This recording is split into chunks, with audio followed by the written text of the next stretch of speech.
పెద్దలు గౌరవనీయులు శ్రీ మీనాక్షి నాయుడు గారు చేసిన కొన్ని కామెంట్ల మీద మీరు నన్ను ఎక్స్ప్లెనేషన్ అడుగుతా ఉన్నారు. ఈరోజు ఆదోనిలో కూటమి ప్రభుత్వం గెలిచింది. నా తెలుగుదేశం, నా జనసేన, నా భారతీయ జనతా పార్టీ నాయకులందరూ కలిసి ఏకతాటి మీదకు వచ్చి కార్యకర్తలందరూ కూడా అందరూ కలిసి పనిచేస్తేనే వైఎస్ఆర్సీపీ పార్టీ మీద మేము బ్రహ్మాండమైనటువంటి మెజారిటీతో గెలిచినాం. దాంట్లో ఏం అనుమానం లేదు. అది ఎప్పటికీ కూడా మేము దాన్ని కంటిన్యూ చేస్తాం. ఈ విజయం కొనసాగుతుంది. రెండో విషయం, అబద్ధాలు చెప్పినారని ఆయన చెప్తా ఉన్నాడట. అబద్ధాలు చెప్పాల్సిన అవసరం నాకేముంటుంది? ఏదైతే ఆన్ రికార్డు ఉంటుందో దాన్నే మాట్లాడతాను. ఆన్ రికార్డుగా ఆయనకు కూడా నేను కలిసి ఎక్స్ప్లెయిన్ చేస్తాను, ఏది నిజం ఏది కాదు అని ఎక్స్ప్లెయిన్ చేస్తాను. అంతే తప్ప ఆయన్ని మనం ఇంకా అబద్ధాలు చెప్పాల్సిన అవసరం నాకెందుకు ఉంటుంది? నేను ఎమ్మెల్యేని, నేను మాట్లాడే ప్రతి ఒక్క మాట కూడా రికార్డ్ అవుతుంది. సో ఆన్ రికార్డే మాట్లాడతాను. ఆఫ్ ది రికార్డు ఒకటి మాట్లాడడం అట్లాంటివి ఏమి ఉండదు. ఏ విధంగా 80 కోట్లు అన్నానో, ఏ విధంగా 37 కోట్లు అన్నానో డాక్యుమెంట్ ప్రకారంగానే మాట్లాడినాను. దాన్ని నేను ఆయనకు కూడా ఎక్స్ప్లెయిన్ చేస్తాను. బహుశా ఏదైనా కన్ఫ్యూజన్ ఉంటుందేమో ఆయనకి నేను మాట్లాడిన దాని మీద. ఏదైనా క్లారిఫికేషన్ ఉంటే నన్ను అడిగి ఉండొచ్చు. నేను ఎక్స్ప్లెయిన్ చేయాల్సిన బాధ్యత కూడా నాకు ఉంటుంది. తప్పనిసరిగా ఆయన్ని కలిసి ఏ ప్రకారంగా మాట్లాడినానని ఎక్స్ప్లెయిన్ చేస్తాను. ఇబ్బంది లేకుండా చూసుకుంటాం.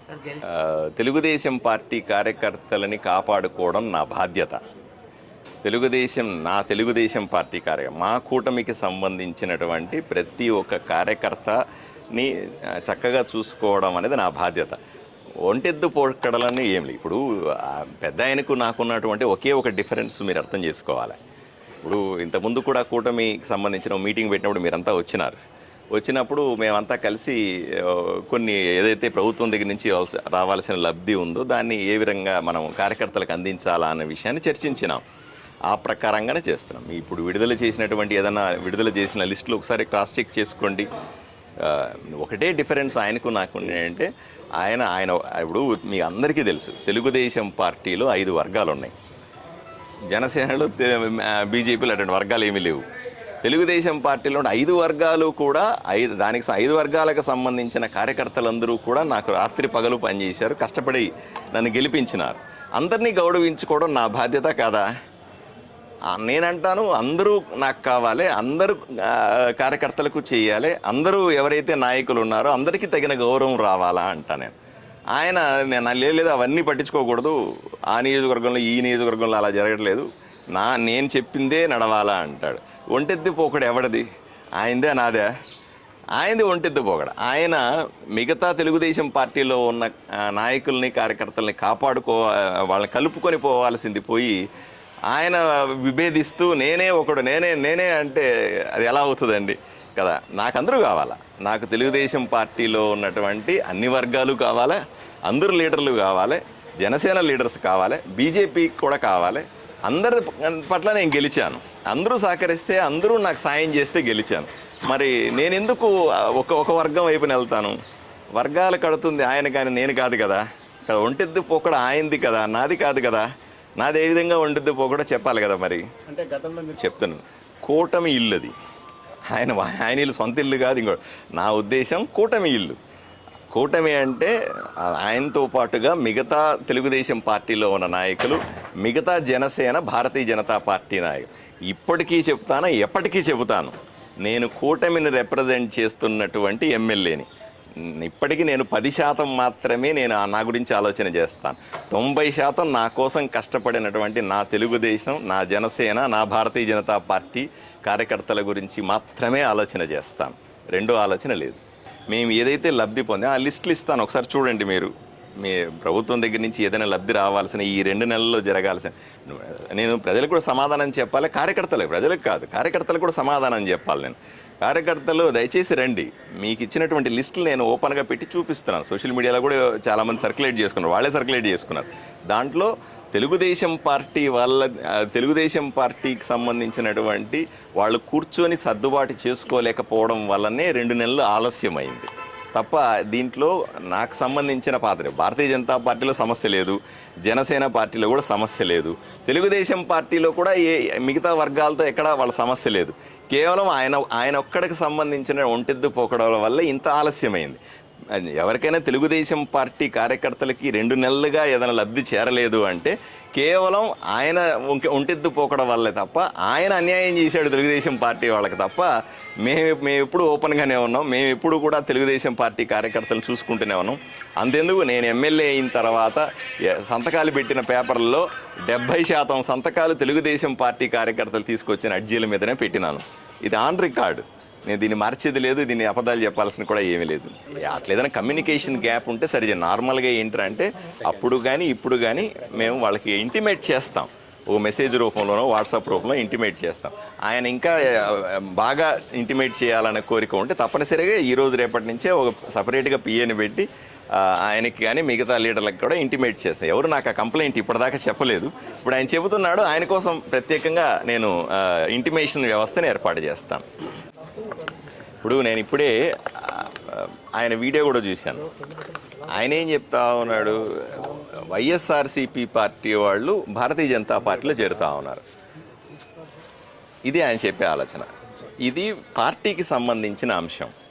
అయ్యా మీరు ఒకసారి అర్థం చేసుకోవాలి, గత ఎన్నికల్లో కూటమికి 53% ఓట్లు వచ్చినాయి, వైఎస్ఆర్సీపీకి 40% ఓట్లు వచ్చినాయి.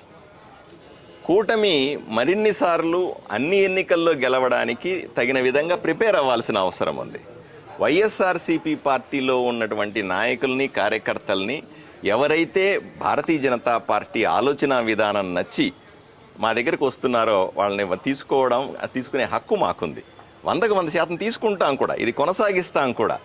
వైఎస్ఆర్సీపీ పార్టీ చేతిలో నలిగిపోయినటువంటి కార్యకర్తలు ఈరోజు మా దగ్గరికి వచ్చి చెప్తా ఉన్నారు, ఏమండి మేము అక్కడికి అసలు ఉండలేము, ఆ పరిస్థితి కాదు, మీ పార్టీలోకి వస్తాం, దయచేసి మేము కూడా మంచి రాజకీయాలు చేస్తామని అడిగే వాళ్ళందరినీ కూడా తప్పనిసరిగా పార్టీలోకి తీసుకుని మా బలాన్ని పెంచుకునే ప్రయత్నం చేస్తాం. ఈసారి 53% కూటమికి ఓట్లు వచ్చినాయి, వచ్చేసారి 75% ఓట్లు కావాలనే కోరుకుంటాం కదా. ఆ విషయంలో మేము ఎక్కడ తగ్గే ప్రశ్న లేదు. వచ్చిన వాళ్ళందరినీ కూడా తప్పనిసరిగా చేర్చుకుంటాం. పార్టీ బలాన్ని పెంచుకోవడం అనేది వ్యూహంలో భాగమే, అంతే తప్ప ఇంకో ఉద్దేశం కాదు. రెండోది కూడా చెప్తా ఉన్నాను, ఇప్పుడు వైఎస్ఆర్సీపీ నాయకులు ఎవరైతే కార్యకర్తలు మా దగ్గరికి వస్తున్నారో వాళ్ళంతా గత ఎన్నికల్లో మాకు వ్యతిరేకంగా పనిచేశారు, గత ఎన్నికల్లో మేము ఓడిపోవాలని ప్రయత్నం చేశారు. వాళ్ళందరికీ కూడా వచ్చినప్పుడు కూడా స్పష్టంగా చెప్తాను, మీరు వెంటనే మీకు ఎటువంటి ప్రభుత్వం దగ్గర నుంచి లబ్ధి కానీ మా వైపు నుంచి ఏమీ ఆశించకండి. మీరు నిజంగా నిజాయితీ పరులు అయితే ఒక 6 నెలలు సంవత్సరం కష్టపడి పని చేయండి పార్టీ కోసం. తర్వాత మీ ఆలోచన విధానాన్ని చూసి, మీ నడవడికను చూసి మిమ్మల్ని ప్రోత్సహిస్తాము, అప్పుడు పదవులు ఇస్తాము అని చెప్తా ఉన్నాం. సో పార్టీని పెంచుకోవాల్సిందే. మీరే చెప్తా ఉన్నారు భారతీయ జనతా పార్టీ బలం తక్కువగా ఉంది, మిగతా పార్టీల బలం ఎక్కువగా ఉందని. తప్పనిసరిగా మా పార్టీ బలాన్ని విశేషంగా పెంచుకుంటాం, దాంట్లో ఏం అనుమానం లేదు.